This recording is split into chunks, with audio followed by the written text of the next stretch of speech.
नमस्कार भारतवासियों। आज हम भारत के का संविधान के अंतर्गत मूल अधिकार के अंतर्गत स्वतंत्रता का अधिकार अनुच्छेद 19 से 22 को पढ़ेंगे।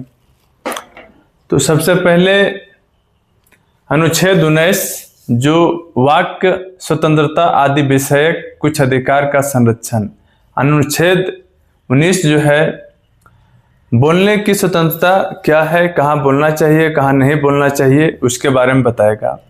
अनुच्छेद 20 अपराधों के लिए दोष सिद्धि के संबंध में संरक्षण, अपराध कैसा है क्या है उसके बारे में, उसके संरक्षण के बारे में जानकारी बताता है। अनुच्छेद 21 प्राण और दैहिक स्वतंत्रता का संरक्षण, हर किसी को प्राण और दैहिक की स्वतंत्रता है, अपना प्राण बचा सकता है, उसके स्वतंत्रता दिया गया है अनुच्छेद 21 में। अनुच्छेद 21 के क शिक्षा का अधिकार, इसको भी मूल अधिकार के अंतर्गत रखा गया है। अनुच्छेद 21 के बाद में जोड़ा गया 21 के क या इंग्लिश में 21A शिक्षा का अधिकार। अनुच्छेद 22 कुछ दशाओं में गिरफ्तारी और निरोध से संरक्षण, यानी कुछ ऐसी दशा है जिसमें गिरफ्तारी से आप बचने के लिए उसका संरक्षण है, कब हथकड़ी पहना सकता है, कब वो वारंट ला सकता है, इसके बारे में पूर्णतः जानकारी अनुच्छेद 22 देता है। तो चलिए हम अनुच्छेद 19 जो है सो पूर्णतः पूरा क्या कहता है उसके बारे में हम पढ़ेंगे। अनुच्छेद 19 वाक स्वतंत्रता आदि विषय कुछ अधिकारों का संरक्षण सभी नागरिकों का अनुच्छेद 19 के 1 कहता है सभी नागरिकों का, यानी भारत के सभी नागरिक वाक स्वतंत्रता और अभिव्यक्ति स्वतंत्रता का, शांति पूर्वक और निरायुध सम्मेलन का। अनुच्छेद 19 के 1 के ग संगम या संघ सहकारी समिति बनाने का। अनुच्छेद 19 के 1 के घ भारत के राज्य क्षेत्र में सर्वत्र आबाद संचरण का, यानी बोलने की स्वतंत्रता देती है 19(1) के क। बोलने की शांतिपूर्वक और निरायुध सम्मेलन, यानी कहीं भी सभा सम्मेलन करने के लिए जो स्वतंत्रता देती है अनुच्छेद 19 के 1 के ख। अनुच्छेद 19 के 1 के ग संगम या संघ सहकारी समिति बनाने का, यानी संघ बनाइएगा तो अनुच्छेद 19 के 1 के ग देता है। अनुच्छेद 19 के 1 के घ भारत के राज्य क्षेत्र में सर्वत्र आबाद संचरण, यानी आप कहीं भी घूमने फिरने के लिए मनाही नहीं है।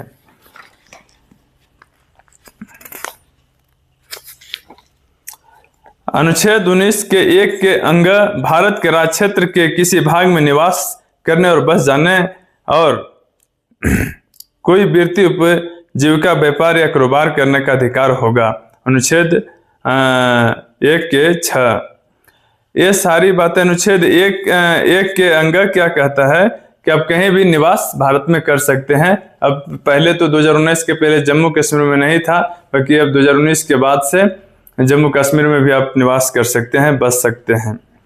उसके बाद है अनुच्छेद 19 के 2 खंड 1 के उपखंड क की कोई बात उक्त उपखंड द्वारा दिए गए अधिकार के प्रयोग पर भारत के प्रभुत्व और अखंडता, राज्य की सुरक्षा, विदेशी राज्यों के साथ मैत्रीपूर्ण संबंधों, लोक व्यवस्था, शिष्टाचार या सदाचार के हितों में अथवा न्यायालय अवमान, मानहानि या अपराध उद्दीपन के संबंध में युक्तियुक्त निर्बंधन, जहाँ तक कोई विधिमान विधि अधिरोपित करती है वहाँ तक उसके परिवर्तन पर प्रभाव नहीं डालेगी। वैसे निर्बंध अधिरोपित करने वाली कई विधि बनाने से राज्य को निवारित नहीं करेगी। अनुच्छेद 19 के 3 उक्त खंड के उपखंड ख की कोई बात उक्त उपखंड द्वारा दिए गए अधिकार के प्रयोग पर भारत के प्रभुत्व और अखंडता या लोक व्यवस्था के हितों में युक्तियुक्त निर्बंधन, जहां तक कोई विद्यमान विधि अधिरोपित करती है वहां तक उसके परिवर्तन पर प्रभाव नहीं डालेगी या वैसे निर्बंधन अधिरोपित करने वाली कोई विधि बनाने से राज्य को निवारित नहीं करेगी।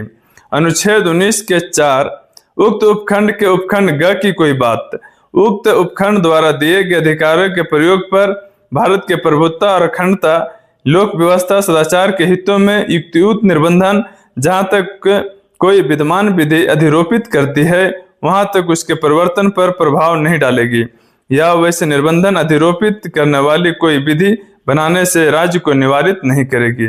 अनुच्छेद 19 के 5 उक्त उपखंड के उपखंड घ उपखंड अंग की कोई बात उक्त उपखंडों द्वारा दिए गए अधिकारों के प्रयोग पर साधारण जनता के हितों में या किसी अनुसूचित जनजाति के हितों के संरक्षण के लिए युक्तियुक्त निर्बंधन जहां तक कोई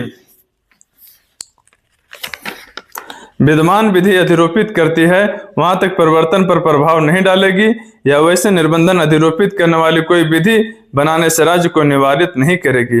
अनुच्छेद 19 के 6 उक्त उपखंड के उपखंड 6 की कोई बात उक्त उपखंड द्वारा दिए गए अधिकार के प्रयोग पर साधारण जनता के हितों में युक्तियुक्त निर्बंधन जहां तक कोई विद्यमान विधि अधिरोपित करती है वहां तक उसके परिवर्तन पर प्रभाव नहीं डालेगी, वैसे निर्बंधन अधिरोपित करने वाली कोई विधि बनाने से राज्य को निवारित नहीं करेगी।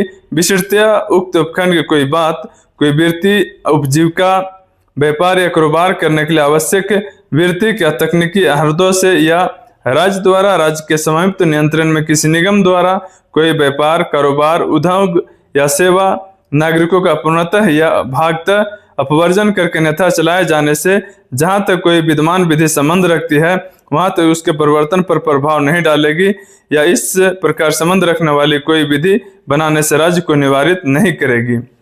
ये सारे अनुच्छेद 19 के अंतर्गत उसके अंतर्गत बताया गया है कि कहाँ पे आपको क्या बोलना है, कहाँ पे आपको बसना है, जो नियम जो कानून जो बनाया गया है।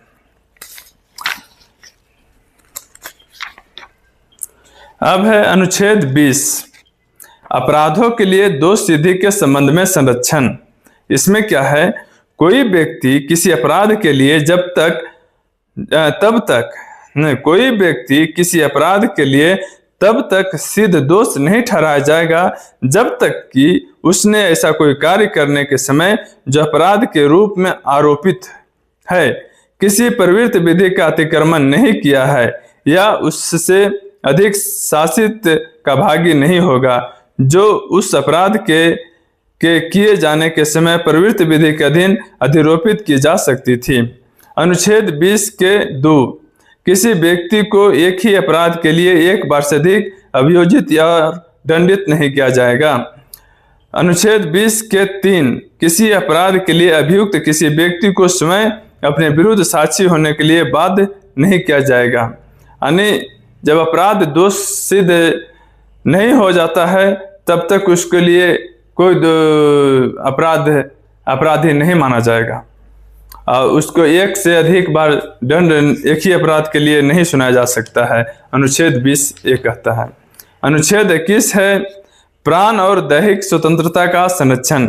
किसी व्यक्ति को उसके प्राण या दैहिक स्वतंत्रता से विधि द्वारा स्थापित प्रक्रिया के अनुसार ही वंचित किया जाएगा, अन्यथा नहीं। यानी विधि द्वारा जो विधि स्थापित कर दिया जाए, किसी को फांसी की सजा है तो लास्ट अपील माननीय राष्ट्रपति जी के पास जाता है, वो क्षमा कर सकते हैं तो फिर आपको फांसी भी नहीं मिलेगा। विधि यदि जो फांसी दे दिया गया है और राष्ट्रपति भी क्षमा नहीं किए हैं तो उसको वो प्राण उसका ले लिया जाएगा, ऐसा है। बाकी उसके बावजूद कोई ऐसा लेगा तो इसको लेने नहीं दिया जा सकता है।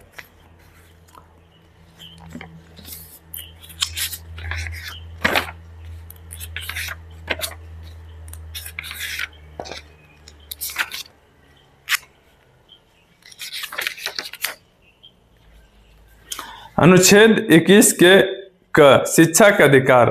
राज्य 6 वर्षों से 14 वर्षों की आयु तक सभी बच्चों को निःशुल्क और अनिवार्य शिक्षा इस प्रकार प्रदान करेगा जिस प्रकार से राज्य विधि के अधीन निर्धारित करे। यानी राज्य की परिभाषा अनुच्छेद 12 और 13 में दिया गया है। उसके अधीन जो राज्य कहलाता है उसके में जो राज्य चाहे जैसा स्कूल बनाया है, जैसा शिक्षा का मानदंड तय किया है, उस प्रकार 6 वर्ष से लेकर 14 वर्ष के बालक को बालक और बालिकाओं को, उसको बच्चों को शिक्षा देगा, ये मूल अधिकार के अंतर्गत रखा गया है।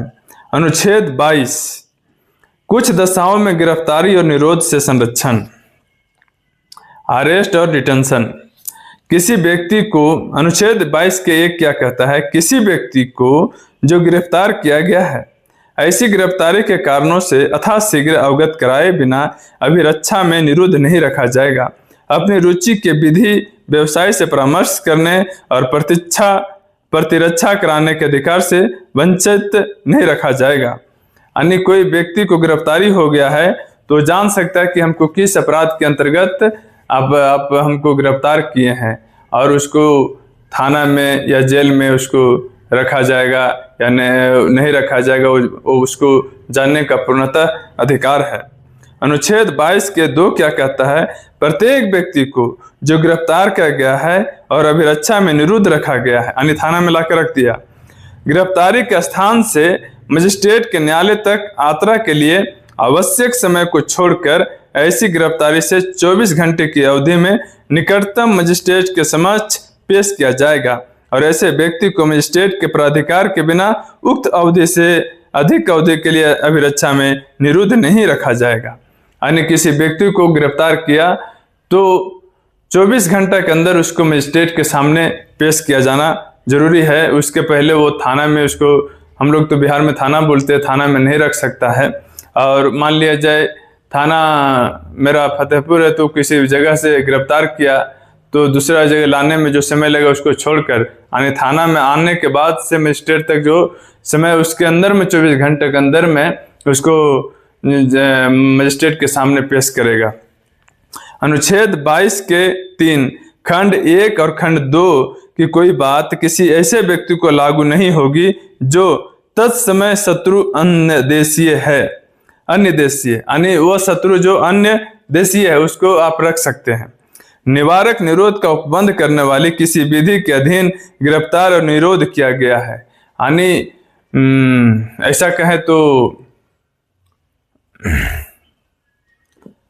टेररिस्ट एक्ट के तहत जो भी गिरफ्तार होगा उसके लिए भी ये लागू नहीं होगा। निवारक निरोध का उपबंध करने वाली कोई विधि किसी व्यक्ति का 3 माह से अधिक अवधि के लिए तब तक निरोध किया जाना प्राधिकृत नहीं करेगी जब तक कि अनुच्छेद 22 के 3 के क ऐसे व्यक्तियों से जो उच्च न्यायालय के न्यायाधीश है या न्यायाधीश रहे, न्यायाधीश नियुक्त होने के लिए अर्हित है, मिलकर बने सलाहकार बोर्ड के 3 मास की उक्त अवधि के समाप्ति से पहले यह प्रतिवेदन नहीं दिया है कि उसकी राय में ऐसे निरोध के लिए पर्याप्त कारण है, परंतु इस उपखंड की कोई बात किसी व्यक्ति का उस अधिकतम अवधि से अधिक अवधि के लिए निरुद्ध किया जाना प्राधिकृत नहीं करेगी जो खंड 7 के उपखंड ख के अधीन संसद द्वारा बनाई गई विधि द्वारा विहित की गई है, या अनुच्छेद 3 के 4 के ख ऐसे व्यक्ति को खंड 7 के उपखंड क और उपखंड ख के अधीन संसद द्वारा बनाई गई विधि के उपबंधों के अनुसार निरुद्ध नहीं किया जाता है। अनुच्छेद 22 के 5 निवारक निरोध का उपबंध करने वाली किसी विधि के अधीन किए गए आदेश के अनुसरण में जब किसी व्यक्ति को निरुद्ध किया जाता है तब आदेश करने वाला प्राधिकारी यथाशक्य शीघ्र उस व्यक्ति को सूचित करेगा कि वह आदेश किन आधारों पर किया गया है और उस आदेश के विरुद्ध अभिवेदन करने के लिए उसे शीघ्र अवसर देगा। अनुच्छेद 22 के 6 खंड 5 की किसी बात से ऐसा आदेश जो खंड में निर्दिष्ट करने वाला प्राधिकारी के लिए ऐसे तथ्यों को प्रकट करना आवश्यक नहीं होगा जिन्हें प्रकट करना ऐसा प्राधिकारी लोकहित के विरुद्ध समझता है।